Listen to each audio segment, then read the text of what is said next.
Hello and welcome to your Newsmax Daily for Monday, November 18th, 2024. It is the third of 4 Mondays this month, with less than 2 weeks now till Thanksgiving and 37 days until Christmas. You used to be able to just come in the store and pick out whatever. You didn't have to worry about it. But now you got to be more conscious with what you're buying and the pricing on what you're buying.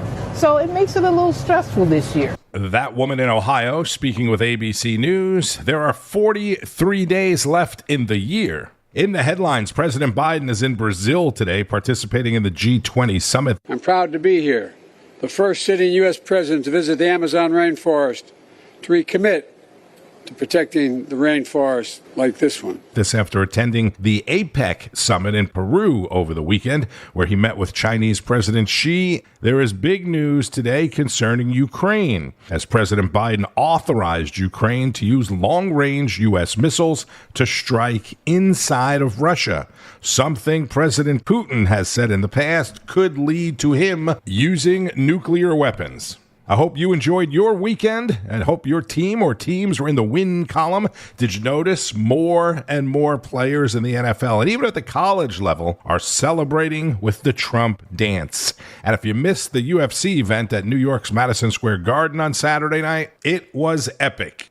And ladies and gentlemen, look who is now making his way to the world-famous octagon, flanked by UFC CEO Dana White. 45, soon to be 47, President-elect Donald Trump. I wish the people at home could hear the sound in this room. It's so loud in here. It is so loud. That is Joe Rogan and fellow UFC announcer John Anik as Donald Trump entered the arena with Don Jr., Eric Trump, and an entourage of people including Elon Musk, Robert Kennedy Jr., Tulsi Gabbard, House Speaker Johnson, Kid Rock. They were all ushered up to the front row by UFC President Dana White. And again, many of the fighters acknowledging Trump with what is now his signature dance. It was pretty wild. As I mentioned, our current president, Joe Biden, is in Brazil after meeting with Chinese President Xi Jinping Saturday on the sidelines of the annual APEC summit. That's the Asia-Pacific Economic Cooperation happening in Peru. This is President Xi, who does speak English, but is speaking through a translator. Under our joint stewardship, the two sides have also been engaged in fruitful dialogue and cooperation, and the relationship has been kept stable on the whole.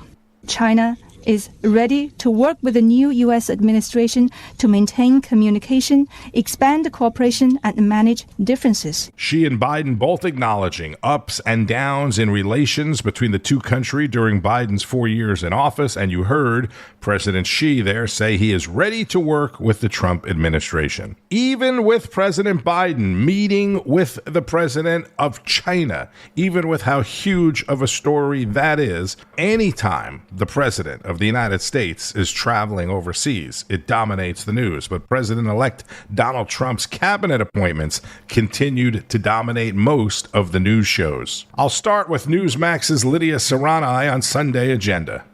Criticize him all you want, but President-elect Trump is doing what the people elected him to do, to create a team of individuals determined to right the course of this ship.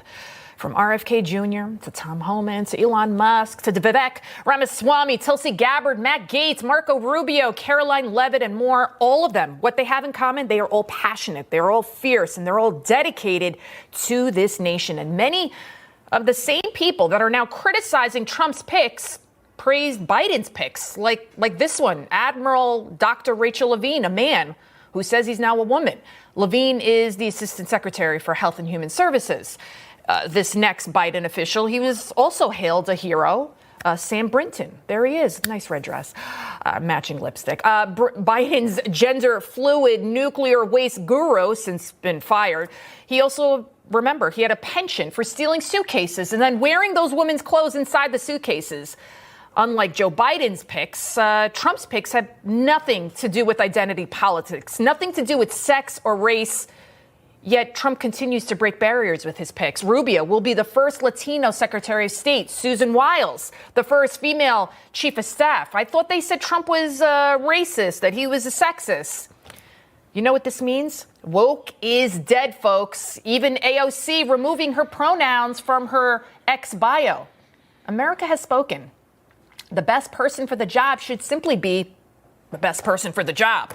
Even Joe Biden is thrilled Trump won. Tell me when Joe Biden has ever looked happier without an ice cream in his hand.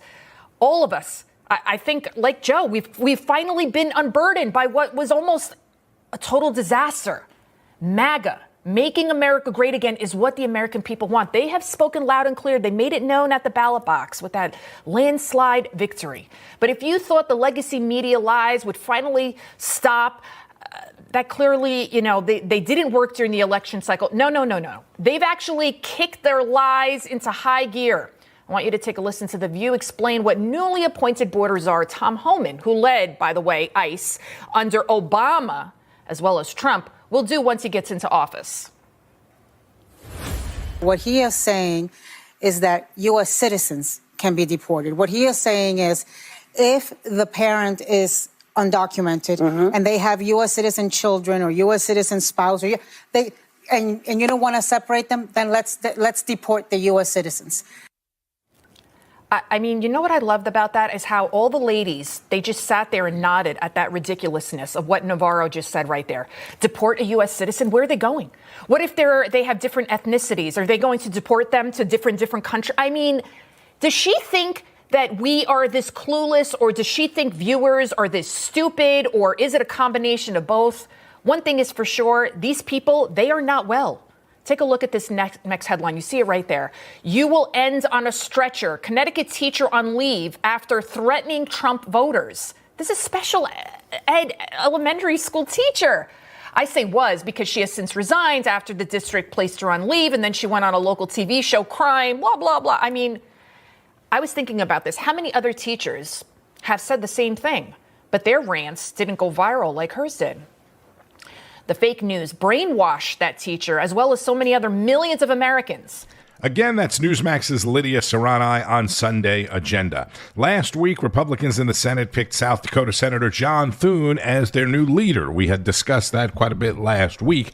Thune previously had been the least in line with President Trump out of the three senators vying for the leadership. And then later in the week, we saw, let's call it unrest, right, developing in the Senate over Trump's pick, especially of Matt Gaetz for AG and Tulsi Gabbard as Director of National Intelligence.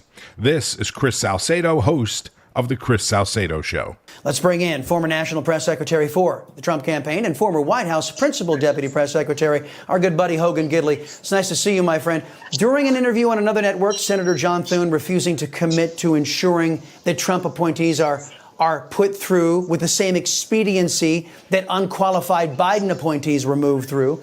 Is this Thune playing his cards close to the vest, not to tip off the America Last folks? Or is this Thune looking for ways to stall the America First agenda? What's your opinion? I'm not sure yet, and only time will tell. But the fact is, the president of the United States obviously has the authority to make these picks. And if you're paying attention to what the American people just told us in a loud, popular voice, it was they want America First politicians. They want America First agency department heads. They want America First cabinet secretaries to make sure that the Trump agenda can be implemented and implemented quickly. This is no time for dithering. It's no time for infighting. The fact is the mandate, the MAGA mandate, has now been given to Donald Trump. It's been given to the House and it's been given to the Senate. The time is now to act on it. And regardless of what Thune is saying at the moment, when push comes to shove, these picks need to get through, and they need to get through quickly so we can all get to work. All right, former National Press Secretary Hogan Gidley on with Chris Salcedo, and this is Newsmax's Tom Basile. Welcome back to America Right Now. I'm Tom Basile. Well, Republicans, MAGA Nation, and average pro-freedom Americans are still celebrating their romp over Vice President Kamala Harris, big media, big tech, big public employees unions, and the left-wing education complex. The last couple of weeks has brought with it a lot of backslapping and high-fiving, should be sure. Certainly nothing should diminish the historic political comeback of Donald Trump against such formidable odds. However, let's not be so deluded as to think Democrats and socialists didn't have a good sense they were likely going to lose this time around. Vice President Kamala Harris and Governor Tim Walz were actually expendable politicians, and the Democrats knew that. Once President Biden dug in his heels and refused to bail out of the presidential race in time for an open primary process, the men behind the curtain of the Democratic Party who were running the country knew they had a really big problem on their hands. I love Venn diagrams. It's just something about those three circles and the analysis about where there is the intersection, right? So the importance of community banks is they are, as they are called, they're in the community. I can imagine what can be and be unburdened by what has been, you know? We've been to the border. We've been to the border. You haven't been to the border. And I haven't been to Europe. You think you just fell out of a coconut tree? Here's the thing. Who doesn't love a yellow school bus, right? Can you raise your hand if you love a yellow school bus, right?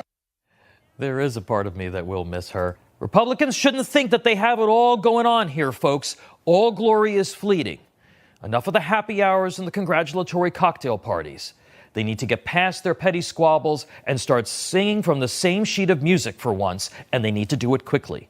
Democrats will strike back with a vengeance if Mr. Trump doesn't deliver on tax reform, free speech, border security, and global stability.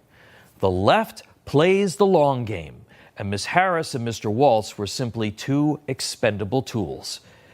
Democrats are already gearing up to strike back.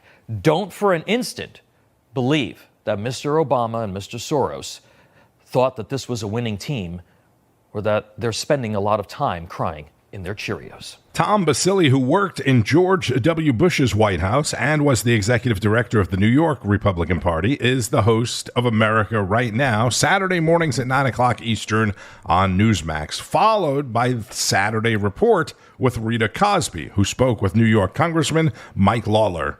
Already, you know, it's amazing, Congressman, Democratic governors are already banding together, essentially starting this resistance movement to Trump's policies. The group is called Governors Safeguarding Democracy.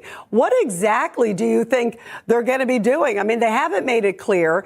And how can Republicans combat what already is gearing up to be a resistance when they don't even necessarily what they're resisting against? Frankly, Rita, it's pathetic. And clearly, folks like Governor Hochul and Governor Newsom didn't hear the message that Americans sent last week. All of these issues have been litigated. Democrats said Donald Trump was a threat to democracy, and yet Americans voted overwhelmingly, both by popular vote and the largest Republican victory in 36 years through the Electoral College. And they sent a resounding message that they want us to focus on the issues that are impacting their families most acutely. That's the cost of living, grocery prices, energy prices, housing prices. Everything is up over 20% under Joe Biden and Kamala Harris. The crisis at our southern border, in which 10.5 million migrants flooded into the United States unabated, and creating a disaster in cities like New York, where they're spending billions of dollars of taxpayer money to provide free housing, clothing, food, education, and health care to illegal immigrants. And obviously the international crises around the globe, from the Russian invasion of Ukraine to the terrorist attack on Israel, the illicit oil trade between China and Iran, the threats in the Indo-Pacific by China. Americans want us to be the leader of the free world. They want us to get our fiscal house in order here back home and secure our borders. And the fact is that when Donald Trump was president in the first administration, America was more prosperous, our border was more secure, and the world was more peaceful. We saw what Joe Biden and Kamala Harris did. The American people spoke overwhelmingly. So the resistance 2.0 needs to, frankly, come to an end. These folks need to learn that at the end of the day, the American people do want us working together. Where we can find agreement, compromise. Where we can't find, point out your differences. But the resistance 2.0 needs to stop. Yeah, and it's incredible that it started, it seemed like within hours. Also, they didn't get the message about taxes. And one of the big issues that you have been very much vocal about, and I think a lot of New Yorkers are, is this issue of congestion pricing. And I want to get to this because, of course, New York Governor Kathy Hochul, she's renewing her plans to start the tolling program. It's at a discounted rate of $9 starting in the new year. But is this the right time to be socking New Yorkers when already this exodus continues in the great state of New York, Congressman? Kathy Hochul is the most inept, feckless, incompetent governor in America. She's literally peeing on people's legs and telling them it's raining by saying that she reduced the toll from $15 to $9 and that she's saving them $1,500. No, you are charging them $2,500 a year to commute to work. Meanwhile, she's spending billions of dollars of taxpayer money to provide free stuff to illegal immigrants. If that doesn't show you how absurd it is in New York today, I don't know what else will. Taxpayers who are working hard to provide for their families get charged a fee. Illegal immigrants get handed free stuff. This is the problem in New York.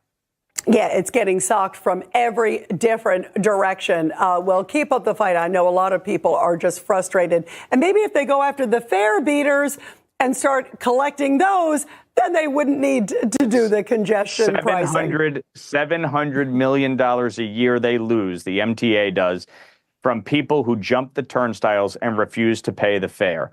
Fact is, crack down on that. Stop providing billions of dollars in free stuff to illegal immigrants, and you have more than enough money to support the MTA. Talking about the laws with New York Congressman Mike Lawler on Saturday Report. Breaking the law, breaking the law. That's that Judas Priest song was all I could think about during that segment. All right, and as the appointments continue, President-elect Donald Trump has picked Brendan Carr. He's the senior Republican on the Federal Communications Commission as the new chairman of the agency that oversees broadcasting, telecommunications, and broadband. This was Carr in a recent House hearing. In 2021, Vice President Harris agreed to lead the administration's signature $42 billion effort to extend internet service to millions of Americans. It's now been 1,039 days since that program was enacted. After all of that time, not one person has been connected to the internet. Not one home, not one business. Not even one shovel worth of dirt has been turned. And it gets worse. No infrastructure builds will even start until sometime next year at the earliest, and in many cases, not until 2026. This makes Vice President Harris's $42 billion initiative the slowest moving federal broadband deployment program in recent history.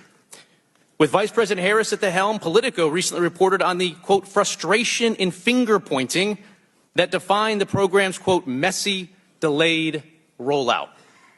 One state broadband official described, quote, a chaotic implementation environment, dysfunction, delays.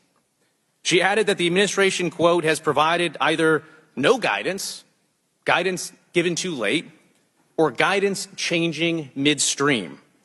The administration, she said, is slowing states down. So what has the administration been doing over the last 1,039 days instead of connecting Americans? It's been advancing a wish list of progressive policy goals. The $42 billion program led by Vice President Harris is being used to push a climate change agenda, DEI requirements, price controls, preferences for government-run networks, and rules that will lead to wasteful overbuilding. All of this will leave rural communities behind. Frankly, it would not be the only time the Biden-Harris administration has left rural America behind.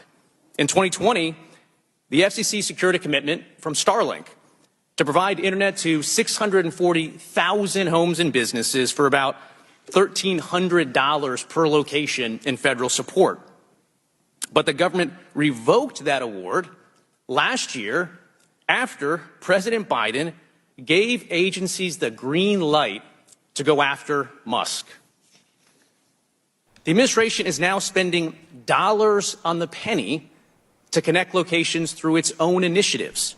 He mentioned Starlink. That, of course, is Elon Musk's service. Yeah, Elon Musk, again, could have done it for way, way less than it cost the government to fail at doing it. Brendan Carr has been a longtime member of the FCC and served as the FCC's general counsel, now appointed as the chairman. More from the Trump campaign's senior advisor, Corey Lewandowski, on Wake Up America. Corey Lewandowski, great to see you again.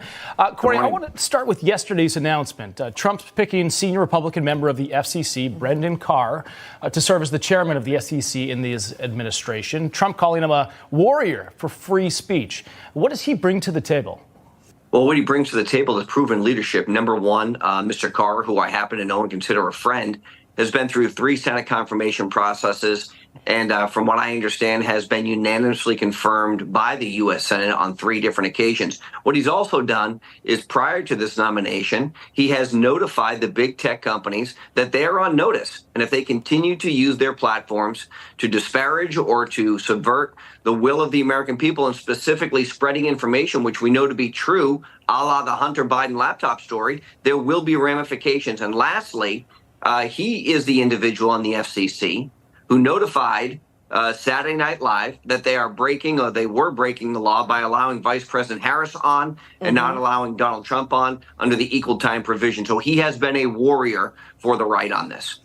And we know that Caroline Leavitt now set to take on the role of White House press secretary. This is arguably one of the most difficult positions in the cabinet. I know you worked with Caroline on Trump's campaign. Why was she the right person for the job? Well, listen, Caroline is from New Hampshire. I've known her for years. She's been a phenomenal press secretary for the campaign. She's going to do a great job. A very, very difficult position. The forward-facing communication from the White House all runs through that podium. We have seen what good press secretaries like Sarah Huckabee Sanders bring to the table and bad ones like KJP bring. And it really has a direct impact on the president's relationship with the media and with the American public. Caroline is very poised for a person of her young age. She's done a phenomenal job. She knows the president, which is very important in this position, and she already has these media relationships in place. So it's an exciting time for a person to go and take this responsibility over, someone who has worked in the previous administration for government service, but never at this level. Corey Lewandowski on Wake Up America, and I would personally like to congratulate Caroline Leavitt. Very, very well deserved. And if you don't know, she's 27 years old. The conversation over Donald Trump's cabinet selections will continue as the president-elect continues to make more appointments. President Biden at the G20 in Brazil and him giving Ukraine permission to strike Russia inside of Russia with U.S.-supplied missiles will dominate most of the news today, or should dominate the news today. That is a huge development, especially if and when it actually happens. On Wall Street, the markets opened mixed this morning. The Dow was lower while the Nasdaq was higher. Earnings later this week from AI giant NVIDIA is what's topping all of the business news. I believe that's after the market on Wednesday. So Thursday, the markets will likely go as NVIDIA goes. All right? Keep up with all the latest developments and breaking news on Newsmax, N2, and at Newsmax.com. Also, be sure you're streaming on Newsmax Plus for the most complete lineup of all your favorite shows, hosts, and guests. Newsmaxplus.com. For Rob Schmidt tonight, Finnerty with Rob Finnerty, Greg Kelly reports, Greta Van Susteren, Todd Starnes, Ed Henry, Wake Up America, Bianca De La Garza, and much more. I'm Tony Marino. This is the Newsmax Daily. Thank you for listening. Enjoy the rest of your Monday. And it's a big night for all my friends in Texas. Monday Night Football featuring a Texas showdown between the Cowboys and the Houston Texans. And keep on fighting the good fight. News breaks every minute, every day. You need the app, the Newsmax app. Find it free on your smartphone store. Then watch us anytime, anywhere. Hey, it's Jerry Callahan from The Callahan Show. You can listen to us every day. We react to the latest news, politics, sports, and all the madness in the world. I'll give you my opinion with a little edge, a little attitude. I'm an unapologetic right-winger, trapped behind enemy lines in deep blue Boston, so I'm used to taking on the mainstream media mob. You can hear us anywhere you get your podcast, or you can listen every day at newsmax.com/listen. Information. Truth is freedom. Is Newsmax. It's